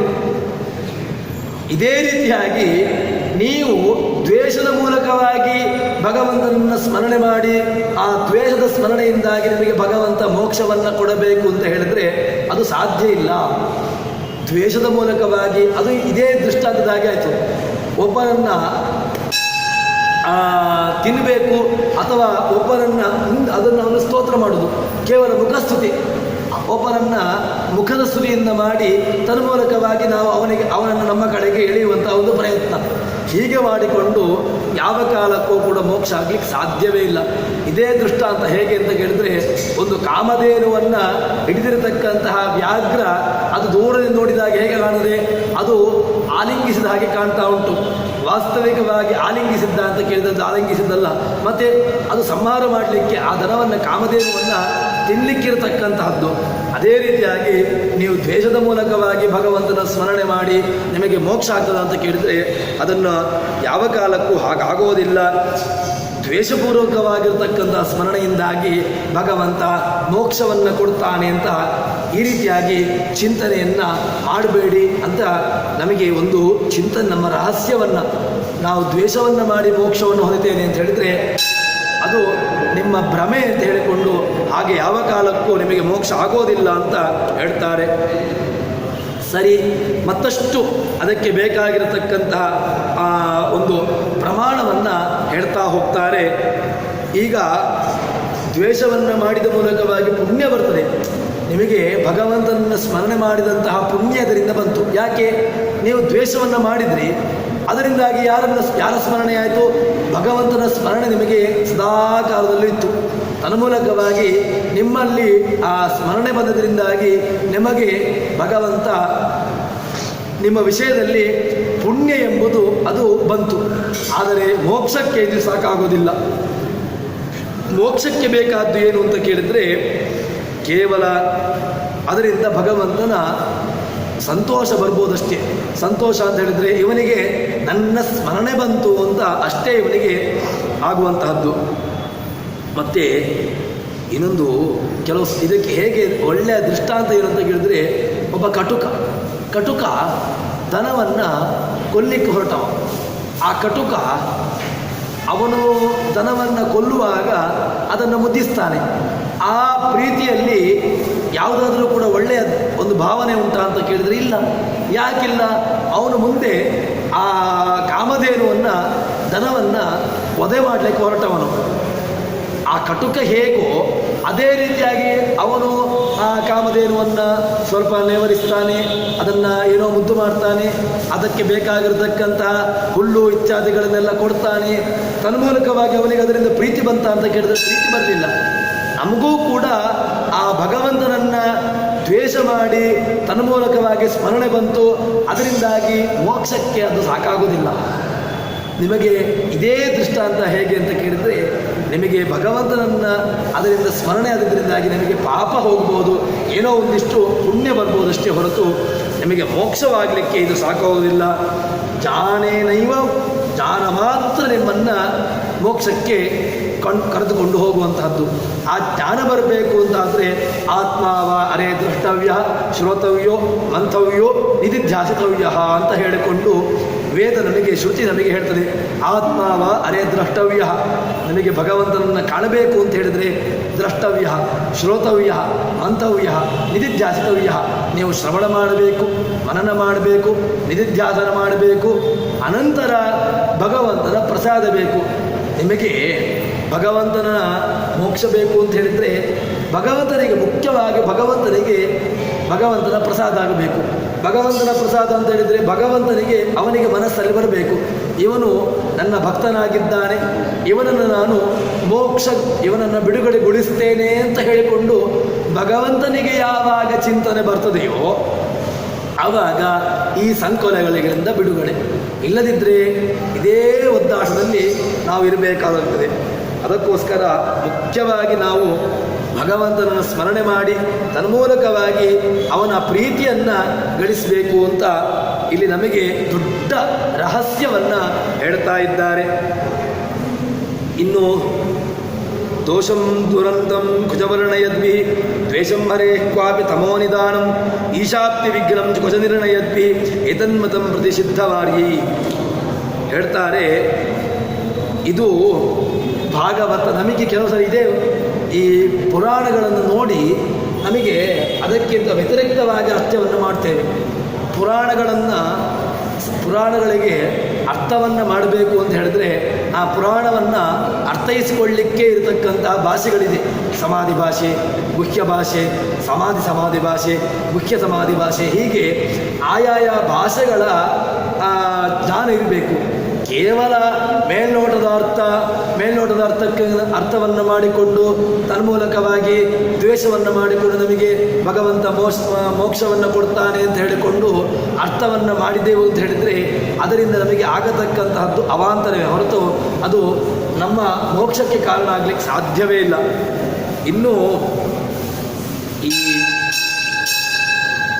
ಪುರಾಣಗಳಿಗೆ ಅರ್ಥವನ್ನು ಮಾಡುವಾಗ ಅದಕ್ಕೆ ಹಿನ್ನೆಲೆ ಬೇಕು ಅಂತ ಹೇಳಿದರೆ ಆ ಪುರಾಣಗಳನ್ನು ಒಳ್ಳೆಯ ರೀತಿಯಲ್ಲಿ ತಿಳ್ಕೊಂಡು ತನ್ಮೂಲಕವಾಗಿ ಅಧ್ಯಯನವನ್ನು ಮಾಡಿಕೊಂಡು ತದನಂತರ ಅವನು ಆ ಪುರಾಣಗಳಿಗೆ ಅರ್ಥವನ್ನು ಮಾಡಲಿಕ್ಕೆ ಹೋಗಬೇಕು. ಇಲ್ಲದಿದ್ದರೆ ತಾನೇ ಮೇಲ್ನೋಟಕ್ಕೆ ಪುಸ್ತಕ ಇದೆ ಅಂತ ಹೇಳಿಕೊಂಡು ಅರ್ಥವನ್ನು ಮಾಡಿಕೊಂಡು ಹೋಗ್ತೇನೆ ಅಂತ ಹೇಳಿದರೆ ಅದು ಅರ್ಥ ಆಗೋದಿಲ್ಲ, ಮತ್ತು ಅದರಿಂದ ಅನರ್ಥವೇ ತನಗೆ ಆಗುವಂತಹದ್ದು. ಆ ಭಾಗವತವನ್ನು ಅಥವಾ ಇನ್ನಿತರ ಪುರಾಣವನ್ನು ಅರ್ಥ ಮಾಡಿಕೊಳ್ಳುವಾಗ ಒಳ್ಳೆಯ ರೀತಿಯಾಗಿರ್ತಕ್ಕಂಥ ದ್ವೇಷವನ್ನು ಮಾಡಿಕೊಂಡು ಮೋಕ್ಷ ಆಗ್ತದೆ ಅಂತ ಹೇಳಿದರೆ, ದ್ವೇಷದಿಂದಾಗಿ ಮೋಕ್ಷ ಆಗ್ತದೆ ಅಂತ ಹೇಳಿದರೆ ದ್ವೇಷವೇ ನಿಮಗೆ ಮೋಕ್ಷಕ್ಕೆ ಕಾರಣ ಆಗೋದಿಲ್ಲ. ದ್ವೇಷದಿಂದಾಗಿ ನಿಮಗೆ ಎಲ್ಲಿಯೋ ಒಂದು ಸ್ವಲ್ಪ ನಿಮ್ಮ ಪುಣ್ಯಗಳು ಅಭಿವೃದ್ಧಿಯಾಗಿ ತನ್ಮೂಲಕವಾಗಿ ನಿಮಗೆ ಮೋಕ್ಷ ಆದರೂ ಆಗಬಹುದು, ಹೀಗೆ ಜ್ಞಾನ ಬರಬಹುದು ಅಂತ ಹೇಳಿಕೊಂಡು ಅಷ್ಟೇ ಅರ್ಥವನ್ನು ಹೇಳಬೇಕು ಹೊರತು ದ್ವೇಷವೇ ಮೋಕ್ಷಕ್ಕೆ ಕಾರಣ ಆಗಲಿಕ್ಕೆ ಸಾಧ್ಯ ಇಲ್ಲ ಅಂತ ಹೇಳಿಕೊಂಡು ಹೇಳ್ತಾರೆ. ಇದನ್ನು ಹೇಳಿರ್ತಕ್ಕಂತಹದ್ದು ಯಾರಂತ ಕೇಳಿದ್ರೆ ಪ್ರಸಿದ್ಧ ಮಾರಿಯೇಹಿ, ದೊಡ್ಡ ಜ್ಞಾನಿಗಳು ಇದನ್ನು ಒಪ್ಪಿಕೊಂಡಿರತಕ್ಕಂತಹ ಹೊರತು ತಾತ್ವಿಕವಾಗಿರತಕ್ಕಂತಹ ಜ್ಞಾನಿಗಳು ಯಾರಿಗೆ ಯಥಾರ್ಥವಾಗಿ ಭಗವಂತನ ತಿಳ್ಕೊಳ್ಬೇಕು, ಯಥಾರ್ಥವಾಗಿ ನಾವು ಭಗವಂತನ ತಿಳ್ಕೊಂಡು ಭಗವಂತನ ಮಾರ್ಗದಲ್ಲಿ ಇರಬೇಕು ಅಂತ ಇದೆಯೋ ಅವರೆಲ್ಲರೂ ಕೂಡ ಭಗವಂತನಿಗೆ ಪ್ರೀತಿಕರವಾಗಿರತಕ್ಕಂತಹ ಮಾರ್ಗವನ್ನು ಆಶ್ರಯಿಸಬೇಕು ಅಂತ ಹೇಳಿಕೊಂಡು ನಮಗೆ ದೊಡ್ಡ ಸಂದೇಶವನ್ನು ಇಲ್ಲಿ ಹೇಳಿದ್ದಾರೆ. ತದನಂತರದಲ್ಲಿ ಹೇಳ್ತಾರೆ, ಅದ್ವೈತಿನಸ್ತಾರ್ಕಿಕ ಮಾನಿನೋವ ರಾದ್ಧಾಂತಮಾದ್ಯೆ ಪರವಾದಿನಾಂವ ಜ್ಞಾನಂ ವಿನಾ ಯನ್ನಿ ಬಂಧಮೋಕ್ಷ ತೇನೇದಮಾತ್ಮೀಯ ವಚೋ ವಿರುದ್ಧಂ. ಈಗ ನಮಗೆ ಈ ಪುರಾಣಗಳಿಂದಾಗಿ ನಾವು ಹಿಂದೆ ಹೇಳಿದೆವು, ಅಂದರೆ ಪುರಾಣಗಳು ನಮಗೆ ಅರ್ಥ ಮಾಡುವುದಕ್ಕಿಂತ ಅದರಿಂದ ಅನರ್ಥಗಳೇ ಆಗುವಂತಹದ್ದು ಹಿಂದೆ ಹೇಳಿದಾಗಿದೆ. ನಮಗೆ ಈಗ ಎಲ್ಲವೂ ಕೂಡ ಪುಸ್ತಕ ಮಾಧ್ಯಮ ಸಿಗ್ತದೆ, ಪುಸ್ತಕ ಮಾಧ್ಯಮ ಇದೆ, ಪುಸ್ತಕ ಮಾಧ್ಯಮವನ್ನು ಇಟ್ಟುಕೊಂಡು ನಾನು ಅರ್ಥವನ್ನು ಮಾಡಿಕೊಳ್ತೇನೆ, ನನಗಿದು ಯಾವುದೂ ಬೇಡ ಅಂತ ಹೇಳಿದರೆ ಅದರಿಂದ ನಮಗೆ ಯಾವ ಕಾಲಕ್ಕೂ ಕೂಡ ಮೋಕ್ಷ ಆಗಲಿಕ್ಕೆ ಸಾಧ್ಯ ಇಲ್ಲ. ಯಾಕೆ ಅಂತ ಕೇಳಿದರೆ ಅದನ್ನು ಹೇಳ್ತಾರೆ, ನೀವು ಒಂದು ವೇಳೆ ಪುರಾಣಗಳನ್ನು ನಿಮ್ಮ ಮನಸ್ಸಿನಂತೆ ಬಂದಂತೆ ನೀವು ಅರ್ಥವನ್ನು ಮಾಡಲಿಕ್ಕೆ ಹೋದರೆ ಅದರಿಂದ ನಿಮಗೆ ಅನರ್ಥ ಆಗ್ತದೆ. ಯಾಕೆ? ಅದರಿಂದ ಇರತಕ್ಕಂತಹದ್ದು ಒಂದು ಅರ್ಥ, ನೀವು ಅರ್ಥ ಮಾಡಿಕೊಳ್ಳುವಂತಹದ್ದು ಒಂದು ಅರ್ಥ ಆಗಿಬಿಡ್ತದೆ ಹೊರತು ಅಲ್ಲಿ ಯಾವ ಅರ್ಥ ಇದೆಯೋ ಅದನ್ನು ನಿಮಗೆ ಅರ್ಥ ಮಾಡಿಕೊಳ್ಳಿಕ್ಕೆ ಬರೋದಿಲ್ಲ. ಅದಕ್ಕೋಸ್ಕರವಾಗಿ ಎಲ್ಲ ಪುರಾಣಗಳ, ಉಪನಿಷತ್ತುಗಳ, ವೇದಗಳ ಎಲ್ಲವನ್ನೂ ಕೂಡ ಬ್ರಹ್ಮಸೂತ್ರಗಳ ಎಲ್ಲ ಸಹಕಾರ ಬೇಕು. ಆ ಸಹಕಾರವನ್ನು ಇಟ್ಟುಕೊಂಡು ತನ್ಮೂಲಕವಾಗಿ ನೀವು ವೇದಕ್ಕೆ ಅಥವಾ ಇನ್ನಿತರ ಪುರಾಣಗಳಿಗೆ ಅರ್ಥವನ್ನು ಹಚ್ಚಬೇಕು. ಅರ್ಥವನ್ನು ಪುರಾಣಗಳಿಗೂ ಕೂಡ ಅರ್ಥವನ್ನು ಹಚ್ಚುವಾಗ ತುಂಬ ಜಾಗ್ರತೆ ಇರಬೇಕು.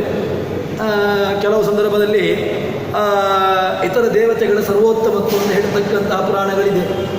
ಲಿಂಗ ಪುರಾಣ ಇದೆ, ಸ್ಕಾಂದ ಪುರಾಣ ಇದೆ, ಬ್ರಹ್ಮವೈವರ್ತ ಪುರಾಣ ಇತ್ಯಾದಿ ಪುರಾಣಗಳಿದೆ. ಅದರಲ್ಲೆಲ್ಲ ಆಯಾಯ ದೇವತೆಗಳನ್ನೇ ಉತ್ತಮ ಅಂತ ಹೇಳಿಕೊಂಡು ಹೇಳಿದ್ದಾರೆ. ತನ್ಮೂಲಕವಾಗಿ ಅದೇ ನಮಗೆ ಪರಮ ಪ್ರಮಾಣ ಅಂತ ಆಗ್ಬೋದಲ್ವಾ ಅಂತ ಹೇಳಿದರೆ, ನಿಮಗೆ ಲಿಂಗ ಪುರಾಣದಲ್ಲಿ ರುದ್ರ ಸರ್ವೋತ್ತಮವನ್ನು, ಸ್ಕಾಂದ ಪುರಾಣದಲ್ಲಿ ಸ್ಕಂದ ಸರ್ವೋತ್ತಮತ್ವವನ್ನು, ಇನ್ನು ಶೈವ ಪುರಾಣಗಳು ದುರ್ಗಾ ಶಾಕ್ತೇಯ ಪುರಾಣಗಳಿದೆ, ಶಾಕ್ತ ಪುರಾಣದಲ್ಲಿ ದುರ್ಗಾದೇವಿಯ ಸರ್ವೋತ್ತಮತ್ವವನ್ನು ಹೀಗೆಲ್ಲ ಹೇಳಿಕೊಂಡು ಅವರವರ ಉತ್ತಮತ್ವವನ್ನು ಅವರೇ ಉತ್ತಮ ಅಂತ ಹೇಳಿಕೊಂಡು ನಮಗೆ ಪುರಾಣಗಳನ್ನು ನೋಡತಕ್ಕಂತಹ ಆ ಒಂದು ಭಾಷೆಯ ಪರಿಜ್ಞಾನ ನಮಗಿಲ್ಲದಿದ್ದಾಗ ಈ ರೀತಿಯಾಗಿರತಕ್ಕಂತಹ ಅನರ್ಥಗಳು ಆಗ್ತವೆ. ಅದಕ್ಕೋಸ್ಕರ ಏನು ಮಾಡಬೇಕು? ಅದಕ್ಕೆ ಸಹಕಾರಿಯಾಗಿರ್ತಕ್ಕಂತಹದ್ದು ವೇದವ್ಯಾಸರ ಸೂತ್ರ ಬೇಕು. ವೇದವ್ಯಾಸರ ಸೂತ್ರವನ್ನು ಇಟ್ಟುಕೊಂಡು, ಉಪನಿಷತ್ತುಗಳನ್ನು ಇಟ್ಟುಕೊಂಡು, ಭಾಷ್ಯವನ್ನು ಇಟ್ಟುಕೊಂಡು, ಹೀಗೆ ಅದಕ್ಕೆ ಬೇಕಾಗಿರ್ತಕ್ಕಂಥ ಸಹಕಾರಿ ಕಾರಣಗಳೆಲ್ಲವೂ ಕೂಡ ಇಟ್ಟುಕೊಂಡು ಆ ಪುರಾಣಗಳಿಗೆ ನಾವು ಅರ್ಥವನ್ನು ಮಾಡಿದೆವು ಅಂತ ಹೇಳಿದರೆ ಆ ಪುರಾಣಗಳು ಯಥಾರ್ಥವಾಗಿ ನಮಗೆ ತನ್ನ ಅರ್ಥವನ್ನು ಬಿಡಿಸಿಕೊಳ್ತವೆ. ಹೀಗೆ ಬೇರೆ ಬೇರೆ ಜ್ಞಾನಿಗಳು ತಮ್ಮ ತಮ್ಮ ತಮ್ಮ ಮನಸ್ಸಲ್ಲಿ ಏನಿದೆಯೋ ಅದನ್ನು ಪುರಾಣಗಳಿಗೆ ಹೇಳ್ತಾ ಬಂದರು. ವಾಸ್ತವಿಕವಾಗಿರತಕ್ಕಂಥ ಅಂಶವನ್ನು ಹೇಳಲಿಲ್ಲ. ಅದಕ್ಕೋಸ್ಕರವಾಗಿ ಜ್ಞಾನದಿಂದಲೇ ಯಾವುದನ್ನೂ ಕೂಡ ಹೇಳದೆ ನಿಮಗೆ ಯಥಾರ್ಥವಾಗಿರತಕ್ಕಂತಹ ಜ್ಞಾನ ಯಾರಿಗಿದೆಯೋ ಜ್ಞಾನ ಮಾತ್ರ ಮೋಕ್ಷಕ್ಕೆ ಕಾರಣ. ಕೇವಲ ಸ್ಮರಣೆಯಿಂದಾಗಿ ಮೋಕ್ಷ ಆಗ್ತದೆ ಅಂತ ಎಲ್ಲೂ ಹೇಳಿಲ್ಲ. ಅದಕ್ಕೋಸ್ಕರ ಹೇಳಿದ್ದು ಯಾವುದಕ್ಕೆ ಅಂತ ಹೇಳಿದರೆ ಜ್ಞಾನ. ನೀವು ಜ್ಞಾನವನ್ನು ಬರೆಸಿಕೊಳ್ಳಿ. ಜ್ಞಾನವನ್ನು ಬರೆಸಿಕೊಳ್ಳಬೇಕು ಅಂತ ಹೇಳಿದರೆ ಆವಾಗ ನೀವು ಸ್ವಲ್ಪ ಅಧ್ಯಯನದ ಕಡೆಗೂ ತನ್ಮೂಲಕವಾಗಿ ಅದಕ್ಕೆ ಬೇಕಾಗಿರತಕ್ಕಂತಹ ಏನು ಸಹಕಾರಿಗಳು ಅದರ ಕಡೆಗೆ ನಮ್ಮ ಮನಸ್ಸು ಹೋಗ್ತವೆ. ಇದನ್ನು ಇಟ್ಟುಕೊಂಡಾಗ ನಮಗೆ ಮೋಕ್ಷ ನಿಶ್ಚಿತ ಎಂಬುದಾಗಿ ಈ ರೀತಿಯಾಗಿ ದೊಡ್ಡ ಚಿಂತನೆಯನ್ನು, ರಹಸ್ಯವನ್ನು ಇಲ್ಲಿ ಹೇಳಿದ್ದಾರೆ. ಈ ಪುರಾಣಗಳಿಗೆ ದ್ವೇಷದಿಂದ ಮೋಕ್ಷ ಅಂತ ಹೇಳಿದ್ದಕ್ಕೆ ಆ ರೀತಿಯಾಗಿ ಅರ್ಥವನ್ನು ಮಾಡದೆ ಮತ್ತೇನಾಯ್ತು ಹಾಗಾದರೆ ದ್ವೇಷದಿಂದಾಗಿ ಮೋಕ್ಷ ಆಗೋದಿಲ್ಲ, ಮತ್ತು ಜ್ಞಾನದಿಂದಲೇ ಮೋಕ್ಷ ಆಗುವಂತಹದ್ದು ಎಂಬುದನ್ನು ಗಟ್ಟಿಯಾಗಿ ದೃಢವಾಗಿ ಅದನ್ನು ನಿಶ್ಚಯ ಮಾಡಿದ ಹಾಗಾಗ್ತದೆ. ಈ ರೀತಿಯಾಗಿ ತಿಳ್ಕೊಳ್ಬೇಕು ಎಂಬುದನ್ನು ನಿರ್ಧಾರ ಮಾಡಿದ ಹಾಗಾಗ್ತದೆ ಅಂತ ಹೇಳ್ತಾರೆ. ಇನ್ನೊಂದು ಹೇಳ್ತಾರೆ, ಜ್ಞಾನಾನ್ಯ ಮಾರ್ಗ್ಯ ಪ್ರತಿಷೇಧಕಾರ್ತ್ರ್ಯ ಶ್ರುತ್ಯಾದಿ ನಿರ್ಣಾಯಕ ಸೂತ್ರಕರ್ತ್ರ ಕಿಮೇಶ ಮಾರ್ಗ ಸುಲಭೋನ ದೃಷ್ಟ ಕಿಂ ವಾ ತಪಸ್ಯಾವೃತ ಕರ್ಷಿತಾಂಗೈ. ಇನ್ನೂ ಅದಕ್ಕೆ ಈಗ ಹಿಂದೆ ಹೇಳಿರ್ತಕ್ಕಂಥದ್ದಕ್ಕೆ ಸ್ವಲ್ಪ ಸಹಕಾರಿಯಾಗಿ ಸ್ವಲ್ಪ ರಾಜರು ಅದನ್ನು ಬಿಡಿಸ್ತಾರೆ. ಈ ಪುರುಷ ಸೂತ್ರದಲ್ಲಿ ಒಂದು ಮಂತ್ರ ಇದೆ, ನಾಣ್ಯ ಪಂಥ ಅಯನಾವಿದ್ಯತೆ ತಮೇವಂ ವಿದ್ವಾನ್ ಅಮೃತಯ ಭವತಿ. ನಾಣ್ಯ ಪಂಥ ಅಯನಾವಿದ್ಯತೆ, ಭಗವಂತನನ್ನು ತಿಳ್ಕೊಳ್ಬೇಕು. ತಮೇವಂ ವಿದ್ವಾನ್ ಅಮೃತಯವತಿ ಅಮೃತ ಭವತಿ. ಯಾವಾಗ ನೀವು ಅವನನ್ನು ತಿಳ್ಕೊಳ್ಬೇಕು, ಯಾವಾಗ ತಿಳ್ಕೊಳ್ತೀರಿ? ಯಥಾರ್ಥವಾಗಿ ತಿಳ್ಕೊಂಡಾಗ ನಿಮಗೆ ಮೋಕ್ಷ. ನಾಣ್ಯ ಪಂಥ, ಬೇರೆ ಯಾವುದೂ ನಿಮಗೆ ಭಗವಂತನನ್ನು ತಿಳಿಸೋದಿಲ್ಲ. ನಾಣ್ಯ ಪಂಥ, ಭಗವಂತನ ತಿಳಿಸ್ಲಿಕ್ಕಿರತಕ್ಕಂತಹ ಮಾರ್ಗ ಅದು ಒಂದೇ, ಅದು ಸೂತ್ರಗಳು, ವೇದಗಳು. ಈ ವೇದಗಳಿಗೆ, ಸೂತ್ರಗಳಿಗೆ ಯಾವಾಗ ನೀವು ಸರಿಯಾಗಿರ್ತಕ್ಕಂಥ ಯಥಾರ್ಥವಾಗಿ ಅರ್ಥವನ್ನು ಮಾಡಬೇಕು. ಅಯಥಾರ್ಥವಾಗಿ ಅರ್ಥವನ್ನು ಮಾಡಿದ ತಕ್ಷಣ ಮೋಕ್ಷ ಆಗ್ತದೆ ಅಂತ ಭ್ರಮೆಯಲ್ಲಿ ಬರಬೇಡಿ. ಯಥಾರ್ಥವಾಗಿರ್ತಕ್ಕಂಥ ಅರ್ಥವನ್ನು ಯಾರು ಮಾಡ್ತಾರೋ ಅವರಿಗೇನೇ ಮೋಕ್ಷ ಎಂಬುದನ್ನು ಹೇಳಿದಾಗಾಯಿತು. ಇನ್ನು ನಿರ್ಣಾಯಕ ಸೂತ್ರಕರ್ತರ ವಾದಿರಾಜರು ಒಳ್ಳೆಯ ವ್ಯಾಸರನ್ನು ಕೂಡ ಇಲ್ಲಿ ಸ್ಮರಣೆ ಮಾಡ್ತಾರೆ. ವ್ಯಾಸರು ಸೂತ್ರದಲ್ಲಿ ವಿದ್ಯೆಯವ ನಿರ್ಧಾರಣಾತ್ ಅಂತ ಸೂತ್ರವನ್ನು ಹೇಳ್ತಾರೆ. ವಿದ್ಯಾಯವ ನಿರ್ಧಾರಣಾತ್, ವಿದ್ಯಾ ಶಬ್ದವನ್ನು ಹೇಳಿದಾಗ ವಿದ್ಯಾ ಶಬ್ದ ಯಾವುದಕ್ಕೆ? ಅದು ಯಥಾರ್ಥವಾಗಿರತಕ್ಕಂತಹ ಯಾ ವಿದ್ಯಾ, ಅದು ಯಥಾರ್ಥವಾಗಿ ಯಾವುದು ನಿಮಗೆ ಮೋಕ್ಷಕ್ಕೆ ಕಾರಣವಾಗ್ತದೋ ಅದನ್ನೇ ವಿದ್ಯೆ ಅಂತ ಕರೆಯುವಂತಹದ್ದು ಹೊರತು ನಿಮಗೆ ಬಂಧನಕ್ಕೆ ಕಾರಣವಾಗಿರತಕ್ಕಂಥದ್ದನ್ನು ಯಾವ ಕಾಲಕ್ಕೂ ಕೂಡ ಅದನ್ನು ವಿದ್ಯೆ ಅಂತ ಹೇಳಿಲ್ಲ. ಇನ್ನು ವಿದ್ಯೆಯ ನಿರ್ಧಾರಣ ಅಂತಂದು ಹೇಳಿಕೊಂಡು ನಿರ್ಧಾರಣಕಾರ್ಥಕವಾದಾಗ ಯಾವ ವಿದ್ಯೆ ನಿಮಗೆ ಮೋಕ್ಷಕ್ಕೆ ಕಾರಣವಾಗುವುದು ಅದನ್ನೇ ಜ್ಞಾನ, ಅದೇ ನಿಮಗೆ ಮೋಕ್ಷಕ್ಕೆ ಕಾರಣವಾಗುವಂಥದ್ದು ಅಂತ ಹೇಳಿಕೊಂಡು ಜ್ಞಾನಕ್ಕೇನೆ ಮೋಕ್ಷವನ್ನು ಹೇಳಿದ್ದಾರೆ. ಇನ್ನು ಕೇವಲ ದ್ವೇಷವಾಗಿ ಇಲ್ಲದಿದ್ದರೆ ವ್ಯಾಸರು ಸೂತ್ರದಲ್ಲಿ ಹೇಳ್ಬೋದಿತ್ತಲ್ವ, ದ್ವೇಷದಿಂದಾಗಿ ಮೋಕ್ಷಾದಿಗಳು ಆಗಿದ್ದು ಕಂಡಿದೆ ಅಂತ ಹೇಳಿಕೊಂಡು ದ್ವೇಷಕ್ಕೆ ಮೋಕ್ಷ ಸಾಧನವನ್ನು ಹೇಳಿ ದ್ವೇಷದಿಂದಾಗಿ ನಿಮಗೆ ಮೋಕ್ಷವನ್ನು ಕಂಡುಕೊಳ್ಳಿ ಅಂತ ಹೇಳಿಕೊಂಡು ಅವರು ಹೇಳ್ಬೋದಿತ್ತು. ಆದರೆ ಹಾಗೆ ಹೇಳಲಿಲ್ಲ ಅವರು. ಮತ್ತು ಇನ್ನೊಂದು ಏನು ಅಂತ ಕೇಳಿದರೆ, ಆ ದ್ವೇಷ ಮಾರ್ಗದಿಂದಾಗಿ ಏನು ಅವನಿಗೆ ಗೊತ್ತಿರಲಿಲ್ವ? ದ್ವೇಷ ಮಾರ್ಗದಿಂದಾಗಿ ಭಗವಂತನನ್ನು ಕಾಣಲಿಕ್ಕೆ ಸುಲಭ. ಯಾಕೆ? ಒಬ್ಬರನ್ನು ಬೈತಾ ಇದ್ದರೆ ಅವನು ಬೇಗ ನಮ್ಮ ಮೇಲೆ ಅವನಿಗೆ ಒಂದು ಕೋಪ ಬರ್ತದೆ. ನೀವು ಒಬ್ಬರನ್ನು ಹೊಗಳ್ತಾ ಹೋಗಿ ಅಂತೆ, ಅವನು ಯಾವಾಗ ನಮ್ಮ ಕಡೆಗೂ ತಿರುಗಿ ನೋಡುವುದಿಲ್ಲ. ಕೆಲವು ಅವನು ಅದಕ್ಕೋಸ್ಕರ ಏನು ಮಾಡಬೇಕು, ಅವರಿಗೆ ಒಂದೆರಡು ಹೊಡೆದಾಗ ಅದನ್ನು ಬೈಲಿಕ್ಕೆ ಶುರು ಮಾಡಿದಾಗ ಅವನು ನಮ್ಮ ಮೇಲೆ ತಿರುಗಿ ನೋಡ್ತಾನೆ. ಅದೇ ರೀತಿಯಾಗಿ ಭಗವಂತ ನಮ್ಮ ಕಡೆಗೆ ತಿರುಗಬೇಕು ಅಂತ ಹೇಳಿದ್ರೆ ಅವನನ್ನು ದ್ವೇಷ ಮಾಡಿದ್ರಿಂದಾಗಿ ನಮ್ಮ ಕಡೆಗೆ ತಿರುಗ್ತದಲ್ವಾ ಅಂತ ಹೇಳಿದ್ರೆ ಆ ಮಾರ್ಗ ನಿಮಗೆ ಅದು ಒಳ್ಳೆಯದಲ್ಲ. ಒಬ್ಬರನ್ನು ದ್ವೇಷ ಮಾಡಿ ತನ್ಮೂಲಕವಾಗಿ ಅವರನ್ನು ನಮ್ಮ ಕಡೆಗೆ ತಿರುಗಿಸಿಕೊಳ್ಳುವಂತಹದ್ದು ಅದು ಯಾವ ಕಾಲಕ್ಕೂ ಕೂಡ ಅದು ಶ್ರೇಯಸ್ಸಿಗೆ ಕಾರಣ ಆಗೋದಿಲ್ಲ. ಮತ್ತು ಅವನನ್ನು ನಮ್ಮ ಕಡೆಗೆ ತಿರುಗಿಸ್ಕೊಳ್ಬೇಕು ಅಂದರೆ ಒಲಿಬೇಕು ಅಂದರೆ ಭಗವಂತ ನಮ್ಮ ಕಡೆಗೆ ಒಲಿಬೇಕು. ಭಗವಂತ ನಮ್ಮ ಕಡೆಗೆ ಒಲಿಬೇಕು ಅಂತ ಹೇಳಿದರೆ ಅದಕ್ಕೋಸ್ಕರವಾಗಿರ್ತಕ್ಕಂತಹ ಒಳ್ಳೆಯ ಸಾಧನೆಗಳನ್ನು ಮಾಡಿಕೊಳ್ಳಬೇಕು ಅಂತ ಹೇಳಿಕೊಂಡು ಹೀಗೆ ಇದನ್ನು ಅತ್ಯಂತ ಪರಮ ಮುಖ್ಯವಾಗಿ ಹೇಳಿದ್ದು ಯಾವುದು ಅಂತ ಕೇಳಿದ್ರೆ ಆ ಮೋಕ್ಷಕ್ಕೆ ಕಾರಣವಾಗಿರತಕ್ಕಂತಹದ್ದು ಜ್ಞಾನ ಮಾತ್ರ ಎಂಬುದಾಗಿ, ಜ್ಞಾನಕ್ಕೇನೆ ಅತ್ಯಂತ ನಿರ್ಣಾಯಕ ಸ್ಥಾನವನ್ನು ಮೋಕ್ಷಕ್ಕೆ ಕೊಟ್ಟಿರತಕ್ಕಂಥದ್ದು ಹೊರತು ದ್ವೇಷಕ್ಕೆ ಯಾವ ಕಾಲಕ್ಕೂ ಕೂಡ ಕೊಟ್ಟಿಲ್ಲ ಎಂಬುದನ್ನು ಒಳ್ಳೆಯ ರೀತಿಯಲ್ಲಿ ರಾಜರು ತಮ್ಮ ಗ್ರಂಥದಲ್ಲಿ ಸಮರ್ಥನೆ ಮಾಡಿದ್ದಾರೆ. ಇನ್ನು ಮುಂದಿನ ಭಾಗವನ್ನು ನಾಳೆ ಸೇರಿದಾಗ ನೋಡೋಣ ಅಂತ ಹೇಳುವಲ್ಲಿ ಶ್ರೀಕೃಷ್ಣಾರ್ಪಣಮಸ್ತು. ಯಸ್ಸರ್ವಣ ಸಂಪೂರ್ಣ ಸರ್ವದೋಷವಿರ್ಜಿತ ಪ್ರೇತಾಮೃದೇವಾಲಂ ವಿಷ್ಣುರಮೇ ಪರಮಸ್ವೃತ. ಶ್ರೀಕೃಷ್ಣಾರ್ಪಣಮಸ್ತು.